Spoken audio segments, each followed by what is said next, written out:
Hey, Hi. Hi, how are you? I'm very good. How Good are to you? see you. Same here. Fine. Thanks. Nice background. Are you in the field or in No, a I'm at bed? home. I am at home. Okay. So we have 3 more minutes, no? Yeah. So you may like to share and check it. I just make you facilitator. Yeah. Hmm.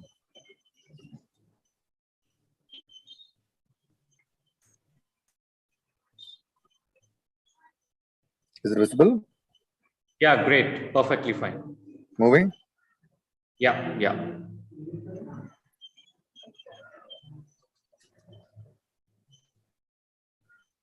So at 10:30, the schedule is like I will formally introduce you to the participants, Sure. and then you may I will take over.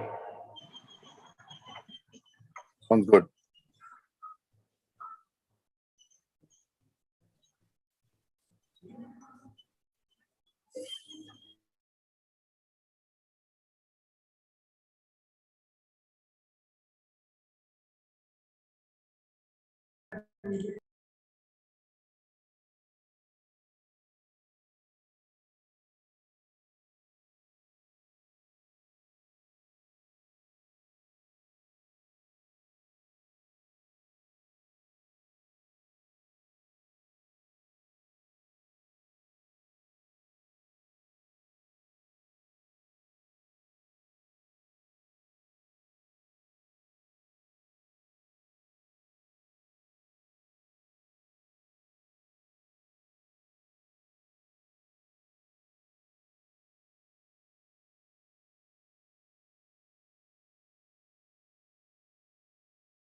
Great. So welcome back, everyone. And in the second session of the 21 days training program on forest management for sustainable use of natural resources, we are delighted to have Dr. K. Ramesh, scientist E from the Wildlife Institute of India. And Dr. Ramesh Saab, this is, as I mentioned, 21 days training program in the forest management for sustainable use of natural resources. And let me take this opportunity to warmly welcome you. We have 34 participants across India. And in the era of women empowerment, we have 40%, more than 40% are represented by the women scientists. All of them are from the assistant professor and above level, and also scientists from the central and state universities and institutions. A few of them also representing the non-governmental organizations and industry such as Dabur. Most of them having the background of forestry, forest product utilization, or a baseline with forestry. Dear participants, Dr. K. Ramesh has already joined us. It is a great privilege and honor to have him. He is a master's in wildlife biology with a gold medal from the ABC College Tamil Nadu in 1995. He earned his PhD in Forest Ecology and Environment from the Wildlife Institute of India and Forest Research Institute, Dehradun. He has over 2 decades incredible experience in research, teaching, technical, and conservation services in the Himalaya of India, Nepal, and Pakistan as well, floodplains, semi-arid regions, and central India, as well as part of Southeast Asia, including Cambodia and Malaysia. He has, just a moment, let me mute someone. Is somebody's mic? Please mute yourself. He has been a recipient of prestigious awards such as the Distinguished Foreign Scholar Award by the US Regional Association of the International Association for Landscape Ecology and NASA MSU Professional Enhancement Award by National Aeronautics and Space Administration and Michigan State University, United States of America. He's a member of several national and international bodies such as IUCN, Species Survival Commission, Galliform Specialist Group, Reintroduction Specialist Group, and so on. World Commission on Protected Areas, Connectivity Conservation Specialist Group, and Commission on Ecosystem Management.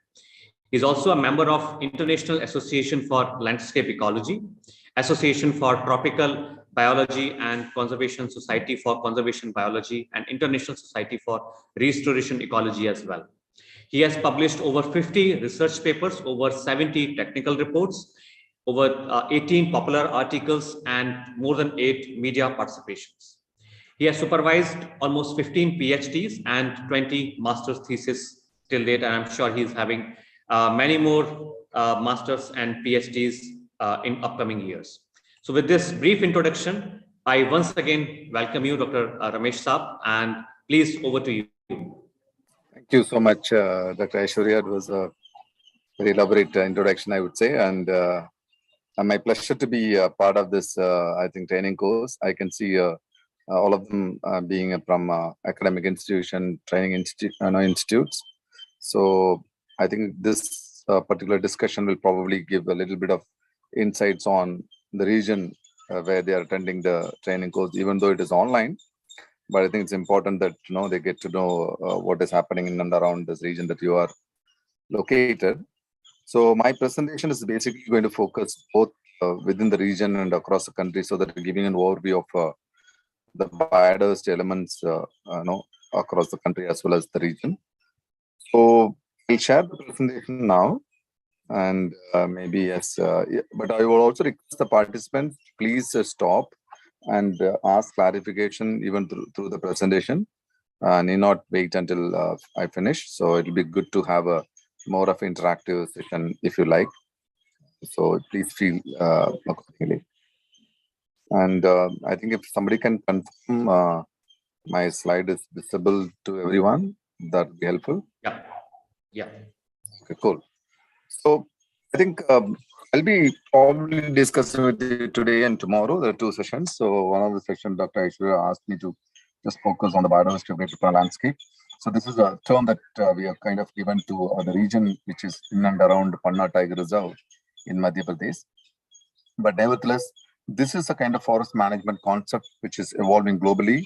So you probably, this might be one of the other initial integrated landscape management program in India, because this has been done with 11 districts in mind. So maybe when I go through the presentation, you will know so how I actually structured this.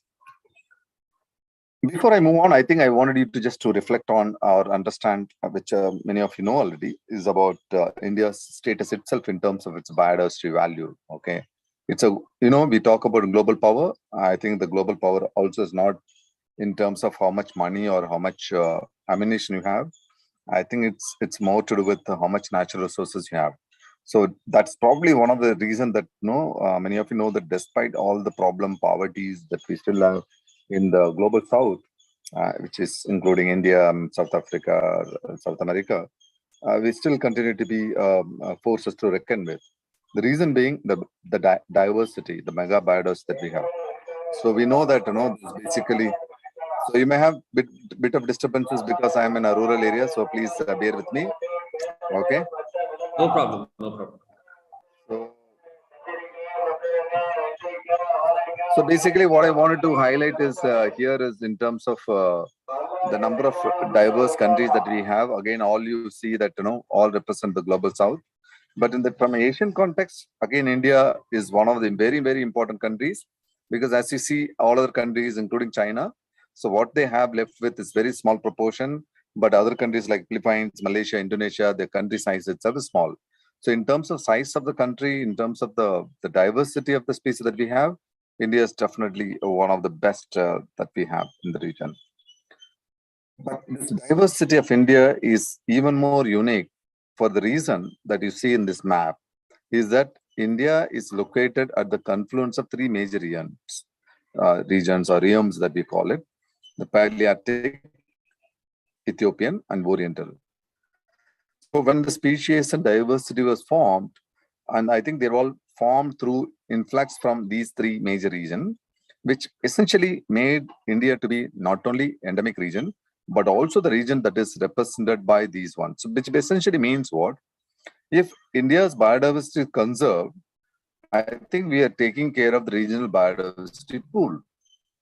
So that is why the larger emphasis on India, because many of you know, I think forest management in India is definitely one of the best in the globe. I mean, other countries, if you see, there could be strong forces doing forestry and other activities. In terms of having forestry as well as conservation focus, given the extent of the area, given the complexity that it have, I think India is definitely one of the best. In fact, that has been acknowledged by many of these professionals around the world that managing forest and wildlife in India is more complex. And if anyone does it, I think that goes for even the scientists and other professionals, that if anyone is able to understand India better, I think they are able to understand the world better, because it presents the diversity, it presents the challenges. It also has this technical and knowledge pool, plus the huge manpower that can support the management. So as you know that, I mean, this is indicated from the beginning, the fauna and flora comes from all these regions, Africa, Europe, Eurasia, Mediterranean, all sorts of things. Of course, I don't want to go into the details of the evolution process, how this was formed, as everybody knows it.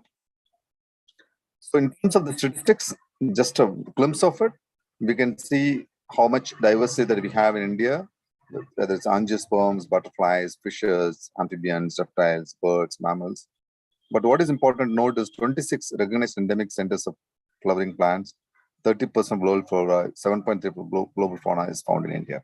These are not small number, because when we talk about the percentage, also keep in mind the extent of the country. It is not only the number, we also may be holding the largest abundance too, because of the area. Because it is okay that we have Madagascar, we have so many of the islands have a high diversity of species, but they may not have the high abundance also. So therefore, the risk of long-term conservation in these regions is not as significant as we see in India. So that is the reason why everybody, east or west, is interested in India for conservation. Other thing which I think it's important to keep in mind is India supports more than 70% global tiger population and 60% of the Asian elephant population. This again means that we can be so happy and proud of, but it also means that we are constrained to be more responsible, because if India does not do anything for tiger and elephant, this means that the entire species, these two species, can go extinct from the earth. So therefore, while being happy and proud of what we have, be it for lion in Gujarat or Manipur burned deer in Manipur, or Hangul in Kashmir, or Nilgiri tar in Tamil Nadu, Karnataka. So all these states, when they talk about endemism, having special animal, they also need to keep in mind that they also have an important responsibility to ensure that these animals survive and plants survive.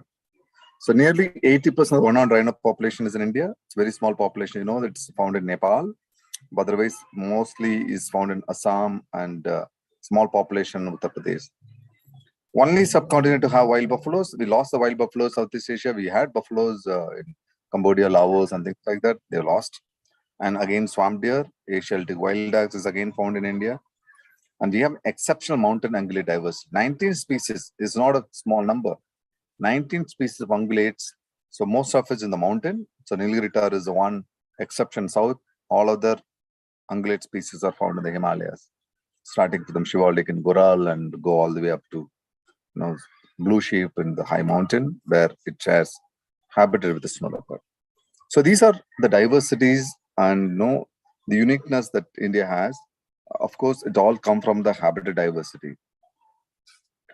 The subspecies that I mentioned already about lion, Kashmir stag or Hangul, Manipur branded deer, and hard-grown Botsinga, which is found in the central India. These are subspecies, but again, it's a very, very unique populations.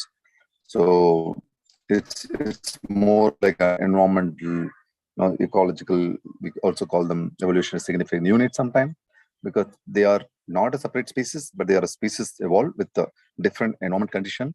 They adapted to that environment condition. Of course, that is how the speciation takes place through the evolutionary course. So these are special populations. It's not about special animals, special area. It's not about endangered rare. There are a lot of common animals which are important for us. So when anybody goes to the forest, and this is a kind of sight that you see, seeing a cheetal. It's a beautiful animal and found mostly all across the country. And one of the major prey species for large carnivores, be it tiger, leopard, even other wild dog, and many other animals. They kind of sustain the large carnivore population. Nilgai, I mean, it's edge species. It's mostly found in the forest and open area. And sometimes you also see deeper into the forest. At the same time, you also see the deeper into the agricultural areas. This is another species which is into kind of human-wildlife conflict, but it's there. It's a major species primarily in central and northern part of India. Coming into the whole India's perspective, what India has actually is represented through this particular map.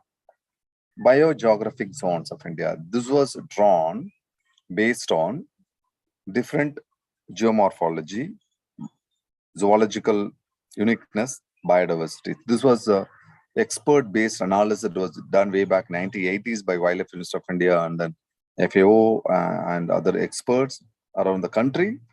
So we divided the country into 10 biogeographic zones based on its unique geomorphology and faunal and floral assemblage, which kind of allowed us to ensure whatever the protection measures that we have is representative of these zones. Therefore, we do not miss out. It is not like over-representation of some species or under-representation some species.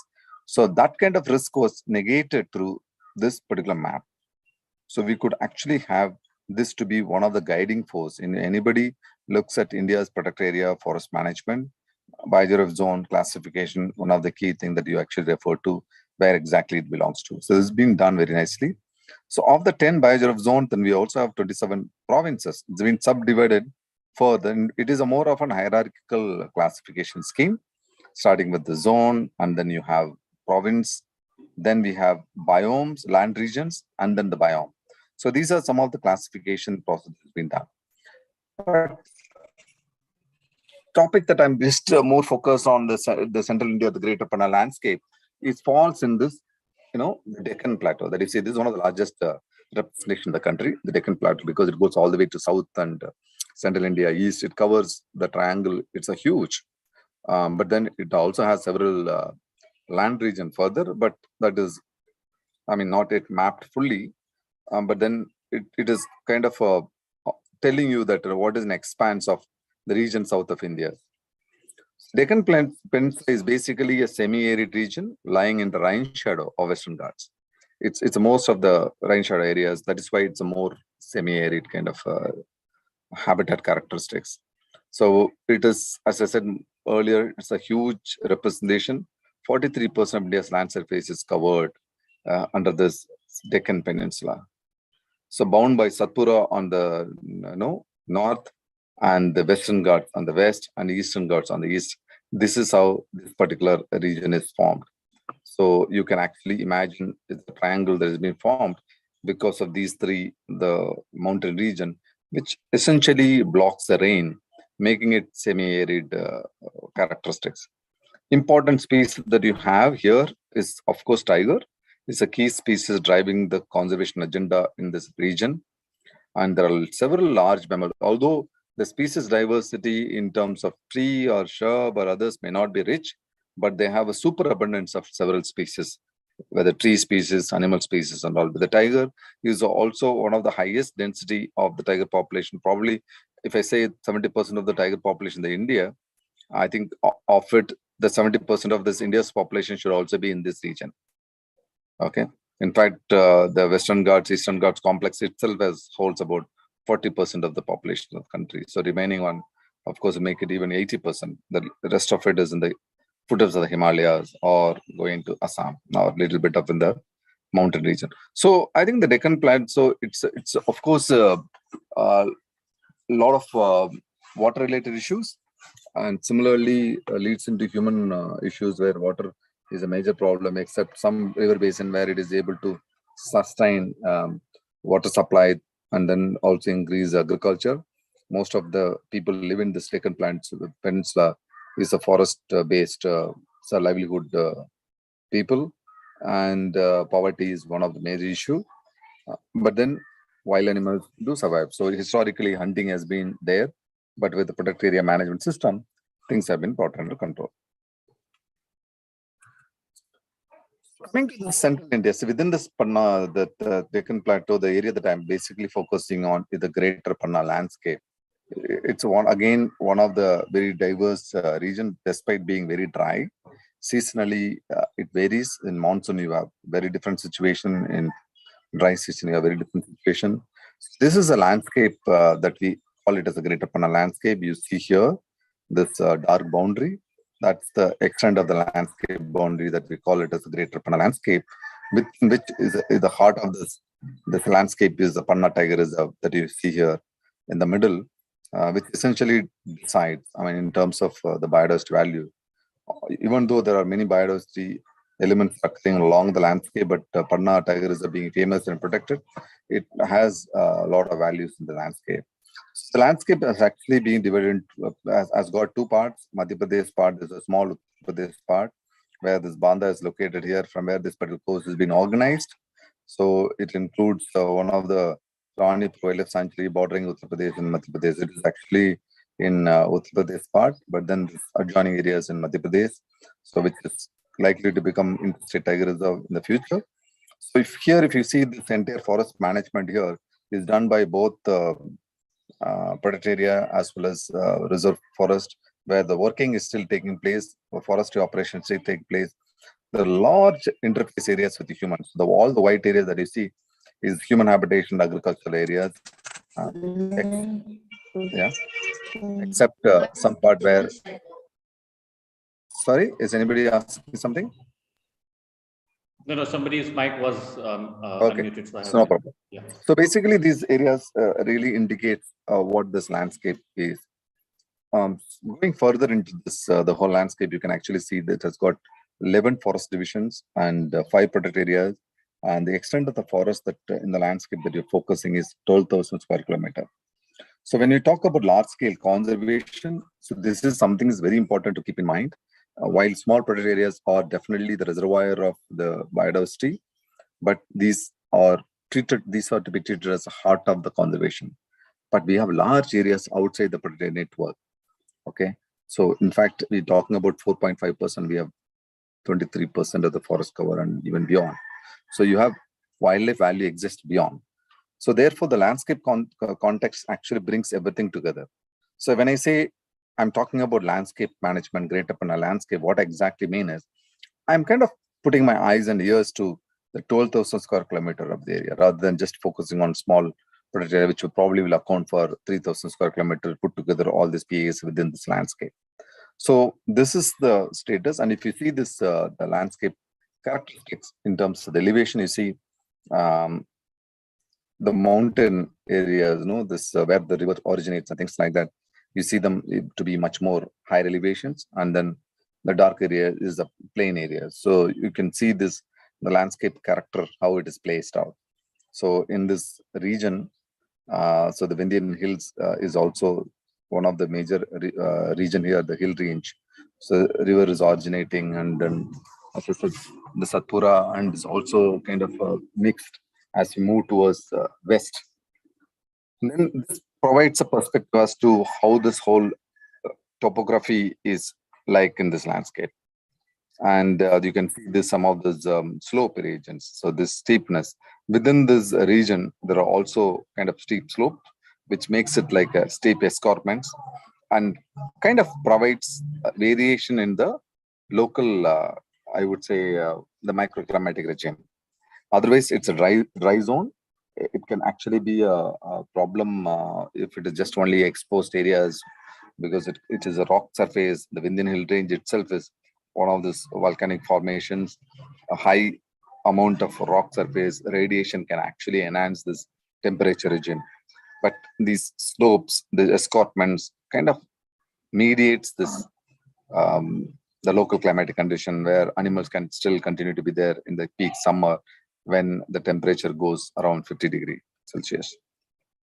So this is a reflection of what I said about temperature. You can see this region where the slope is different. Hi, sorry, may I interrupt? Yes, please.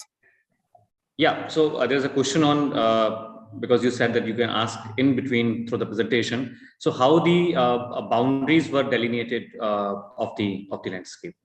That's I'm sure you might be covering that. That's a very good question, actually. I think that's good that you asked. It's very important to decide on the extent of the landscape. By definition, does not have its boundary. Okay, but the landscape boundary is delineated based on the target of conservation. So that is how the landscape ecology tells us. Of course, ecosystem may have sharp boundaries, but when we talk about landscape, we talk about more heterogeneous environment, which extends beyond one small ecosystem. Therefore, the landscape boundary is decided based on your management focus. So in this case, when we talked about Greater Panna landscape, the boundary was decided based on the extent of the tiger population moving, the extent of the vulture moving centered around Panna. So that is how the landscape boundary was delineated. It was done by a committee which looked into where all the tiger population goes and what does the connectivity exist. So it is more of a meta-population kind of context. The boundary was delineated. Second part is, one is the thematic. See, when we decided this landscape boundary, you have to keep two things in mind. One is the thematic context. What thematic context we are talking about? Like I said about tiger, vulture, all the biodiversity elements. Then second is the zonal context. What is your administrative focus? So taking district administration as our integrated concept, because conservation beyond protected area would entail involvement of other administrative units. So we used district administration as our exterior, the extent of this landscape. Then within which you could actually have the tehsil or blocks, so we could go on. So it's an integration of theme as well as zone. Is it clear? Maybe you can discuss later too. Yeah. So moving forward, basically, when you look at this, this is a map that reflects the land surface temperature. It is a modeled surface where you can actually see when the temperature regime goes. So you can talk about, there could be one set of a response that can have. So all these areas where you see the agricultural landscape, they actually have a high surface temperature. But then it could be seasonal, when we can actually, maybe when you're having water, you can handle. But the forest areas are the much are basically handling those. So when we talk about forest conservation, so some of this data are very convincing the communities. Why do you need to maintain this forest complex in order to manage your temperature regulations? So you don't really want to have high temperature all through. So I think these are some of the powerful map that we can actually use it to engage communities, policymakers as to what makes sense for us to involve conservation. Yeah. And moving forward, talk about biodiversity management, because when you talk about the biodiversity, then you would work around with the plant strategies. So in fact, when we talk about biodiversity, we talk from a multiple level. It could be multi-species or ecosystem. So in fact, people have come up with the different concepts. So there's an area-based concept, there's a multi-species concept, there's the ecosystem concept.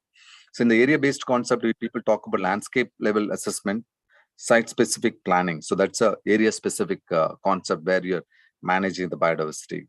Second is ecosystem specific, where you talk about terrestrial ecosystem, aquatic ecosystem, or the interface areas, or what you call this terrestrial aquatic continuum areas, which are riparian habitat. So where you focus on different ecosystem. The multi-species, then you talk about vegetation or flora, mammals, herpetofauna, avifauna, aquatic fauna. So all this combination can be looked at. So therefore, the concept of biodiversity, the management per se, have to draw some conceptual strength to it. What exactly we are aiming at? It's a very area-based approach or ecosystem approach or multi-species approach. So we have taken a kind of more of a species-based approach as a thematic context, because we just wanted to place emphasis on the multi-species so that we don't want to miss out anything on this. So this is a surrogate approach where we try to quantify the biodiversity through remote sensing GIS tools, keeping habitat diversity as a surrogate for species diversity. So it was kind of a very nice way of trying to highlight where you can currently have the biodiversity values in this landscape. So we were able to kind of identify and then corroborate with the field data where we have done a lot of field exercise along. So we were able to kind of match, okay, these areas, what we call the biodiversity, whether they really hold true. So we could find congruence with that. So animals, plants that we quantified, they actually represent this. There are areas which are projected to be high, but they're currently low. These are ones which has probably undergone disturbances, thereby telling us an opportunity for restoration. So this kind of surrogate method, without actually physical field data, we could come up. You can actually see this variation, which is kind of more or less reflects what we have in the ground. So in terms of the statistics, we have recorded about around 400 species of plants, and these are divided into tree species, shrub species, herbs, grass, sedge, climber. And in terms of richness distribution, you can see mostly they are concentrated around the protected areas. Of course, while this biodiversity potential exists here, but actually they're not so much. The reason is those are the areas probably not under protection. Not probably exactly, they're not under protections. Therefore, with a huge human interface, thereby reducing the biodiversity value. Whereas in the protected areas or the areas which are with the low human interface, they continue to hold the biodiversity values even today. So this is a kind of a correspondence between this surrogate remote sensing landscape-based approach to the field empirical data. Yeah. We have recorded about 333 species of mammals, which include 17 carnivores, 11 herbivores, and 5 rodents. We're also again distributed in and around. So you can see clearly here, the carnivore species on the left corner, on the left top corner, is around Panna Tiger Reserve. They are the major conservation and also in few protected areas on either side. Whereas when you talk about the herbivores, they are found almost all over, with some of weightage towards the protected areas. So when you talk about primates, they're not exactly aligned towards PAs. Probably they're outside the PAs. Whereas the rodents, you see more in the agricultural areas. So they're actually, although partly in the protected areas, mostly in the plains. So these are some of this field data that we could actually highlight and showcase. Okay, this is how situations are. So these are some of this background data that is generally useful for conservation planning and decision making. So coming to tiger specifically, we focused more on Panna Tiger Reserve and also model for the entire landscape. We could do habitat suitability analysis and then find out that so the areas which are actually shown as the dark, the red color is an area where tiger is not suitable. So these are modeled, and then fortunately for the last 10 years, we've been having the data for this landscape. We could correspond, but the areas, the western part, the middle, what you see in the blue is the Ken River. On the western part where you have a lot of red is largely because of, as you see, a huge concentration of human habitation, which is shown in the form of red color here. So that is where the low suitability is. Suppose if some management action takes place, forest management or village relocation program, I think the western part also can increase. So far, Panna has about 60 tigers, but if this western part is also freed and the habitat quality is improved, I think Panna can actually easily reach 100 tigers, so which will then increase the conservation focus hugely. So it is the problem associated with nature and population is sometimes not unique to the landscape itself, but then it comes from the larger regional focus or global focus. So human population itself is one of the major issue that all of us know, that we have been having a problem with, although it is easier said than done, that you can control the human population, but it's the variable response you'll get. Some countries really want to increase this birth rate, some countries want to control the birth rate, but globally, if you put together per capita, the size is actually much higher. And it's also research that says that high diversity areas also have high human population density. So it's going to kind of play around to this long-term conservation of these regions. So as you see here, it is rightly so, with the increase in the human population, we have witnessed a decrease in the forest cover. So we may be now resorting to green corporate, green economy or carbon credit, getting into smart green infrastructure, all that may be happening. But looking at the scale of destruction or scale of response that we see, it's a huge mismatch. It might take really quite some time where every one of us realize that there is a need to increase the green. But the green is not like green deserts. We want the structurally amenable green. Then only we will be able to offset the damage that we've done. Otherwise, the size of the globe from the green concept, it's shrinking. I mean, it is not like you need a third world war to come or something like that. It's just only prolonging this death knell. The reason being, with decreasing the green cover, of course, we are all going to be constrained. I mean, there is a limit to what we can manage as a response through our intelligence. So, of course, the global community is woken up, and then a lot of discussion around the same. So, therefore, you see this is one of the important one. And the disasters, both natural and have a huge linkage with the way we treat the nature. So, it's a human cost. I would rather put it like human cost ecological disaster. So, even human-wildlife conflict is also one of the disaster that has been caused by us.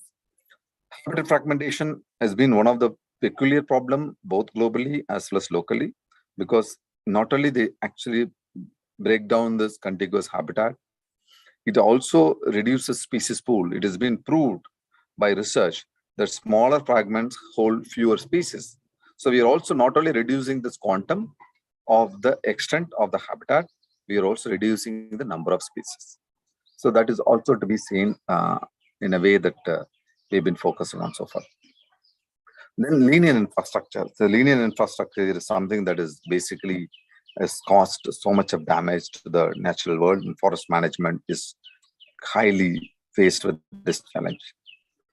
Land degradation, mining, of course, everybody needs to do the development. Mining department has its own mandate, and development professionals have their mandate. But unfortunately, the meeting of the path between these different development groups is actually a little way down. So that is one of the reason that we are basically able to have the problem, because when we have EAA process, by the time you already develop the DPR, it takes time. So I think this requires a large landscape scale strategies where we can identify areas that are no-go from the beginning. So therefore, the development professionals can also focus on areas which is away from the biodiversity areas. Unfortunately, except for the product area network, we do not provide a biodiversity map, biodiversity or key biodiversity areas for the entire country, which basically a problem among us, in the sense that we have not been able to provide that. So which can be used by different professionals as to where they can focus on when the biodiversity value is less. So currently what is happening is people are independently making effort, and then, as I said earlier, the meeting of path takes place a little later. By the time it becomes too late in terms of the investment effort people have done. So therefore, they are very reluctant to go back when they face a problem. That is when all the political power, other powers play around and force nature to be under the receiving end. We have a huge hydropower. Hydropower generally said to be reservoir based, or runoff river based. But essentially what happens is it breaks down the linear structures. Habitat fragmentation in aquatic system takes place. So this also one of the things is not noticed that well. And unlike the terrestrial system where we see the fragmentation, but in the aquatic system also the same concept happens. And then human interface leads to resource conflict. It is not just about sharing space. You also share the diseases, share the problems. So when people are interfering too much in the human areas, and then you tend to see the repercussion going from one side to other and vice versa. So these are some of the things that is actually coming out of this. And then modification river habitat. I think we are happy. I mean, entire civilization evolved along the river basins. So I mean, if you look at the past civilization and the so-called civilized world now, earlier people are just living with the naturally aligned infrastructure, but whereas now concretization has kind of thrown away the entire bank vegetation characteristics, thereby reducing this water quality from the biological perspective. So you may have water, but with poor water quality. So these are some of these things that has been happening. And of course, religion is one of our good and bad in the country. So it does help conservation, but at the same time, it also compromises conservation. So possibly this is the one area where we need to engage with the religious leaders and communicate with them. In terms of the issues and threat, I think in this landscape, I mean, of course, I focused largely, and all those issues that I mentioned earlier are also applicable to the local scale where I'm discussing. But the specific to the system, we have different issues. For a terrestrial ecosystem, we have small scale, extractive disturbances, fuel wood collections, and things like that, and livestock grazing, forest fire, invasive species, exotic species, human-wildlife conflict, threats to breeding and nesting site. These are the things that are related to the terrestrial system. In terms of aquatic system, we have fishing issues, water scarcity issues, the demand and loss, water demand loss is also a major problem. Declining area of occupancy, extent of habitat quality, as I said about hydropower and other diversion of water, unsustainable surrounding of terrestrial land, because around the water bodies, if you have agriculture, then there's a pesticide coming in. Then introduction of exotic species, low water quality, threats to spawning sites. In terms of riparian ecosystem, we have small-scale extractive disturbances, livestock grazing, invasive species, invasion of terrestrial species, erosion, unstable bank, threat to breeding and nesting site. So put together on a map form, spatially explicit, you can see this livestock grazing intensity is actually around, except the protected areas, the middle of them. So you do have livestock grazing all across in the periphery areas. This is certainly one of the major threats. While it may also support tiger population to some extent, about 10% of the cattle are being taken by tiger, but the interaction with the natural system is not that positive. So you can see this kind of interaction, the negative interaction that can have. This is a map that shows about the human dependency on the forest resources. Sorry. So all this bubble indicates. May I interrupt on the previous slide? Because that was so as you quite well versed in about the landscape, Anna Pratha or unsupervised livestock grazing is a huge problem in the entire Bundelkhand region, and it was perhaps one of the major issue in the previous or the recently finished state assembly election in Uttar Pradesh as well. So in the plan, are you mentioning any tools how to manage this Anna Pratha in the Bundelkhand region? So basically, this is where we are now trying to look at the Gaushala as to be one of the nodal points for managing the livestock. So in our plan, we are trying to focus maybe have a district level coordination committee for livestock. So which will basically focus on this cattle all across. So the specific strategies have to be worked with because Gaushala management they have very specific targets. So they may not be interested. So, but then Animal Husbandry Department, they are mandated to manage them. So what we have proposed is to develop this Gaushala Coordination Committee, which can act as a center point and then look around all the issues related to the livestock. So this is what we are looking at it. But these things will also get modified as we move along during the implementation stage based on the technical and financial feasibility as to how much we can have them. But sometimes, as I said, it's also beneficial to tiger because some percentage of the cattle is taken But this is one area where we are actually going to be focused on detailed study as to the cause and effect relationship of the livestock, the feral livestock with the natural system. It's not been studied. So far, what we have is only getting the pattern. We have not analyzed, I mean, nobody has actually done the detailed process, how much it is tingles with the understory, how much is actually supports it. Yeah. Sure. Thank you. Similar is basically case with the resource collection. People are collecting. So it's again, there's a risk for resource use. And we have proposed some cooperatives to be dealt with in this plan. Recommendation, only having actions, but we do have a proposal for cooperatives and all. So protected area, of course, being one of the major force for conservation across the country, without which we would have lost much of our protected area. What we've been talking, I think, largely comes from this protected area strategy that we still have, because India's law enforcement is one of the essential tools that has ensured basically the conservation management goes in the right direction. So that is why still the proponent of protected management still feel happy about the contribution. That is why still we are increasing proposal for tiger reserve or sanctuaries or community reserve, conservation reserve. So this is a statistics as of 2019, which is increased to 900 now, almost, with the 2021, with the more and more protected area being declared. So we have about around 900 protected areas all around the country. In fact, many of you are involved. We are in the process of developing one program called UA program, where we are trying to connect universities or colleges which are located to close to protected areas. So we may be reaching out to some of you who are located closer to protected areas to be champion of the protected area, where we want to engage the life science students or environment science students or job students, depending on the interest level. I mean, of course, the government of India has got green carded scheme. They call it, I think, green carded cops, something like that. So it's in the line of NCC. So we are basically trying to dovetail with that program and then try to focus mostly on the protected area. Therefore, we can bring together around 1,000 colleges, universities across the country on one platform, where conservation discourse can be taken away as a one unified strategy. So focus on the conservation has always been land focus, where man and biosphere reserve program started, where we are talking about integrated focus on core area, buffer area, and transition areas. This is again one of the strategy in any management.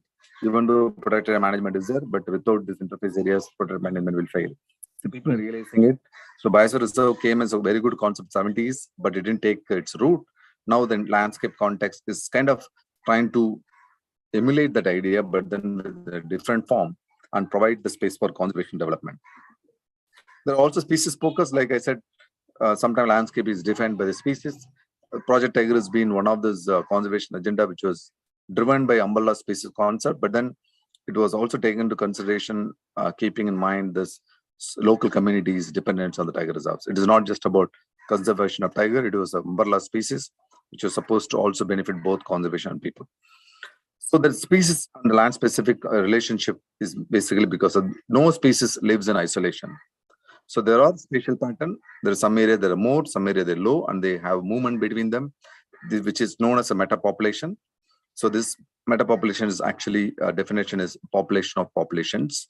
So with this kind of network, only the long-term survival of any species ensured. So therefore, this kind of concept may be very clear, and sometimes it's not very clear for slower taxa, but these two exist. So in right up on a landscape, what we have now kind of visualized is to have integrated landscape management, where we bring this thematic focus of all the conservation goal and the functional focus of the administrative unit. So as I said earlier on, we basically focused on this Deccan Plateau, and this landscape element includes these multiple regions. We have not taken it into directly. This is all background information that we have actually used to kind of characterize the landscape, where we could use objective criteria to come up with what are these landforms are, how they should be, and based on which we have taken this whole landscape, applying biodiversity as well as tiger focus. In fact, the paper that has just been published by our team is focusing on conservation beyond umbrella species, because usually we talk about umbrella species to be the one of the driving agenda which will take care of everything, but what we found, it is not so in all the cases. Therefore, the comprehensive landscape conservation should include tiger and also take other biodiversity into focus. So this is a spatial priority strategy based on the marks on analysis that we will be able to identify which are your areas you can focus high, first priority areas, second priority areas, third priority areas. So this has been one of the helpful thing where the decision making has been possible, because most of the cases where the decision making does not allow the alternatives. So you need to provide option. Okay, these are option one, option two, option three. So people can then decide. So that is also helpful for development paradigm, where people are interested in developing what do you say, any of these projects. They don't need to kind of come into the last stage. If such kind of spatial prioritization is given, so the conservation professional, development professional can take note of and provide options. So this basically kind of allows us whether the uncertainty exists or what kind of high risk consequences, then the issues. Suppose when we talk about biodiversity, then when I say multiple people are involved, then of course you also need to realize that, or it will be plausible by looking at this, the spatial priorities matrix. Okay, who all we might have to deal with. So what kind of interpersonal issues that we need to have. So what kind of complexities. All these are actually a part of the decision-making process. But then for the decision-making process, we need a sound scientific baseline. So with the sound-based scientific baseline, we can then plan around. But India has a very interesting scheme of evaluating the protected areas, even with the landscapes. Now, tiger conservation plan is more of a landscape level strategies, which is being done for the tiger reserves. So now the country is also kind of looking at different protected areas based on its quality and ranking them whether they're very good, satisfactory, poor. So you could actually then evaluate the progress being made from a different context and then decide on what is good, what is bad. Accordingly, different protected managers can actually implement. So then we also have some of this capacity building instruments available to mainstream this biodiversity concerns in the development process. So there are mitigation guidelines. There are you can identify which kind of project requires what solutions. So this is also being now taken seriously by different development professionals. And finally, I would say the climate change is a larger landscape issues, and you cannot just manage them with the small protected areas. So the climate change projects are being now picked up more recently. Of course, the realization is long back, but then specifically what can happen and things like that. So we have actually been focusing on many of those consultative process. In fact, increasingly the collaborative learning advanced planning is proposed. And that kind of opportunities are now being created for people who are living in and around protected areas and also regional level conservation strategies. So actually, we have now many strategies involving regional landscape.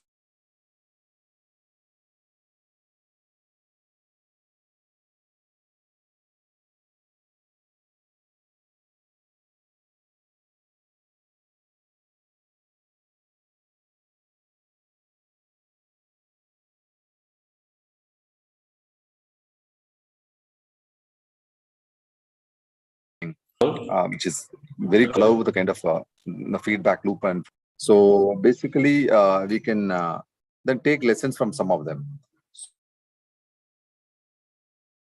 So now focused on endangered species focus. So that is also allows integrated approach. So we have so much of these options that are now available. And finally, for the Panna's landscape, what we have now proposed is that the Government of India has already notified the special purpose vehicle, known as a Kenbetwaling Authority, Canal Authority, under which we are proposing Panna, Greater Panna Landscape Authority or a council, supported by Integrated Research and Learning Center will be located in Panna, that will support implementation landscape level, district level, village level. So all this will be coordinated activity through an MOU or some kind of support system. So this is kind of going to look like one of the first of its kind in the country. So once we have them, because they have a special purpose vehicle already notified, this kind of project will be, I can see this intention from the center and state to be very good. So for conservation as well. So utilizing this opportunity, I think this Greater Panna landscape will be one of the model to imbibe in the future to come.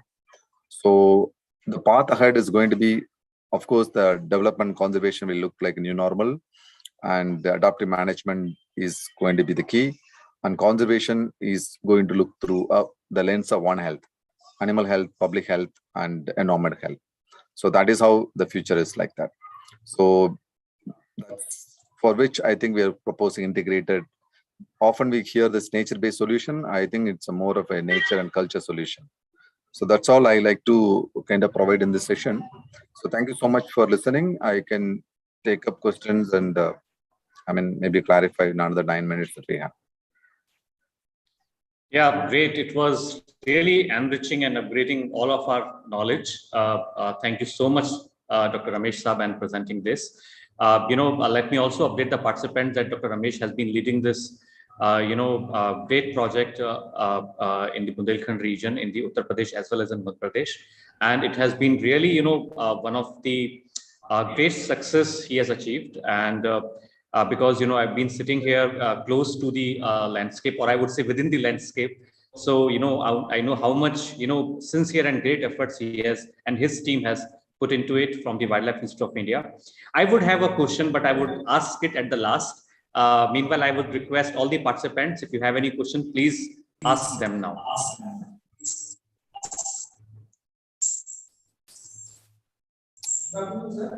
Good afternoon, sir. Yes, please. I have one question, sir. Where do we stand in the wildlife conservation globally? And second one, how many landscape conservation projects India has executed? Sir? Okay. Yeah, good. I think we do stand among one of the top in the wildlife conservation. Okay. Because I think India has been the pioneer in implementing many of the conservation projects, despite all the criticism, bad news that you see in the newspaper.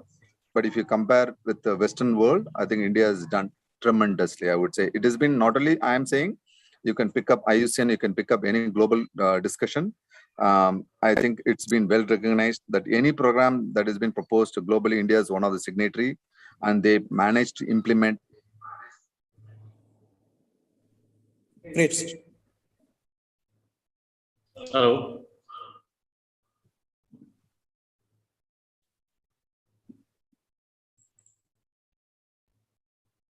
Hello.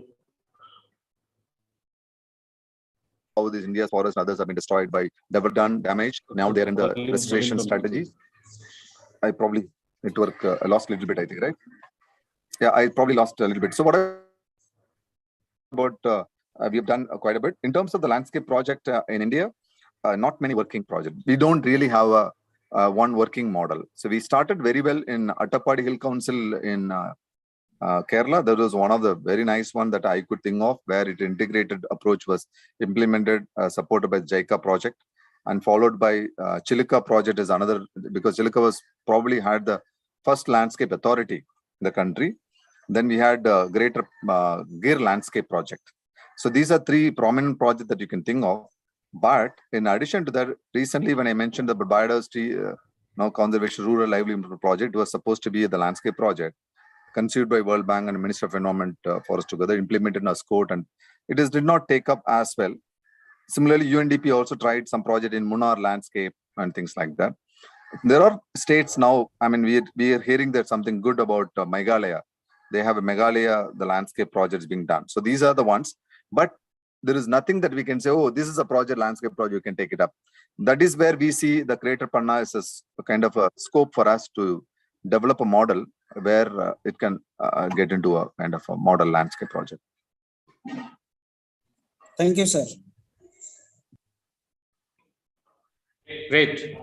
So if anyone has question, we do have around 5 minutes. Dr. Ramesh, could you please brief us? It is, rather, I would say, kind of a philosophical question, because you are dealing with, more than 12,000 square kilometer area, which is, spread over 2 states and, multiple administrative units at district level. So how difficult and, comparatively, how easy it was for you and for your entire team, coming up with the entire management plan for the landscape level? So I would say that, no, as a professional, I don't think it was difficult. The reason is, I think it's a planning process was the key. So except for this COVID, where we lost some time, So from the challenge point of view, from the field point of view, I think we learned a big lesson that, it could be implemented, because it was also possible for me because I had this experience of working in Tharayar landscape where we could lead a project team. So although with the multiple, the team members with the different background, it was challenged initially to put together a team. So once we had the team was in place, once the design was in place, I think it was easy. So one of the good things that we have done was, unlike other projects, we did not just rush anything. I think each step we could have a consultation and take expert opinion. So including the one that you were presented. So this is kind of allowed us to go systematically. I think one of the big lessons through this project that I learned as a professional was, we may be experts in our own domain, but when we want to do an applied science, it's no harm in getting some kind of a concern or just a support from our colleagues. So even that will allow us to check whether we are trading the right path or not. So that way, the regular consultation process among allowed us. So that is one. The challenge was with reaching out to others. So because Bundelkhand, despite being underdeveloped region, I think the communities are definitely far better. So you never had a lot of problems facing them, unlike if you go to Kerala or maybe some other part. So I think that way we were a little lucky, I would say, we started this. So I don't know, I can't actually say that we really faced any problem. It was so smooth so far. I think it was supported by everybody. I would say that way. Great. This beyond doubt that you and your team has done a great job, commendable job on this front. Great. So I guess there are no more questions. And of course, as you mentioned earlier, we will be interacting with you tomorrow on the integrating technology in research and management. So we really look forward to that. And Dr. Ramesh, you have provided us a very holistic approach. You started from the overview of the wildlife values, and then you took us from the protected area management, which is now we are talking about the landscape level conservation management and planning. So it was in a holistic approach. It was a great a lecture, and I'm sure that not just the participant, but from the organizing committee side, we have greatly benefited with your in-depth and incredible knowledge on the subject. With these words, sir, I would now request Dr. Kaushal, my colleague and one of the coordinators in organizing this lengthy program, to please give his vote of thanks to Dr. K. Ramesh. Thank you, Dr. Maheshwari. Thank you, sir, for enriching us from the various your very vast experience of your from the Panna landscape. You cover so many things about the biodiversity and various threats to and how the latest work is going on the integrated landscape management. I think I have heard this type of word first time, which you are doing in Panna landscape, and delivering for excellent lecture, sir, and enriching us in various aspects of the biodiversity. And on behalf of organizing committee and my own behalf, I thank you, sir, very much for delivering an excellent lecture and sparing the time from your hectic schedule. Thank you very much, sir. Thank you very much. All the best to everyone. Bye-bye. Have a good day. Bye. You too. Thanks. All right. So, dear participant, that was the end of the morning session. And Dr. Shama, you want to say something? Dr. Shama Paveen? So we have one more lecture in the second half, and I'm sure that no one would like to miss it, because it will be talking about the transboundary conservation concepts, challenges, and opportunities by my very dear friend, Dr. Mohammad Farhadinia. He is a professor, research fellow at the Department of Zoology at University of Oxford. So it might be there in UK around 10:30 when we will be having. So there is a 5.5 hour time gap between India and UK time zone. So we really look forward to listen to him.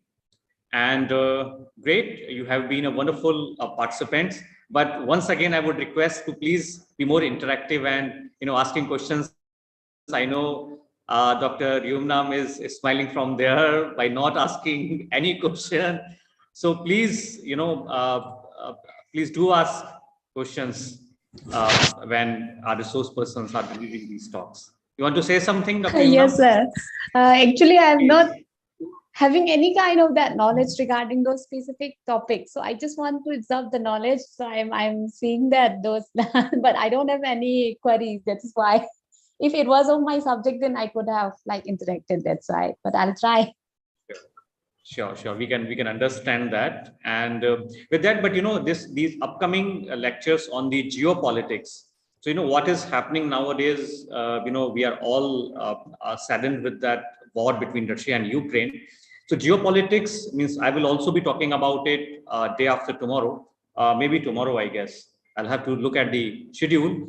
And I would be talking about the role of the third pole and the geopolitics conservation, particularly.